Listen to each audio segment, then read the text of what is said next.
What if yung jowa mo may gusto sa akin? Pare!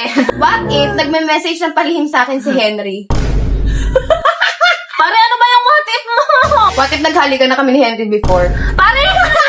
Ba't puro ganyan yung what if mo? What if may nangyari sa amin ni Henry?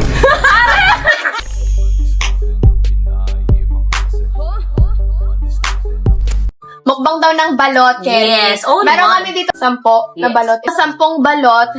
Ito yung basura. Okay, ako na. Kami na to.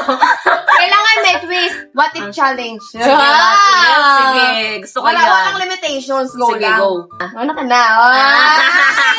Sige. Okay. Kiffy Ako first. Go. What if, Ko nga. pare, kaya lang kita binest friend kasi may pera ka. What if matagal ko nang ramdam yun? Pare! What if lang eh. What if, pag nakatalikod ka, binabackstab kita? What if yung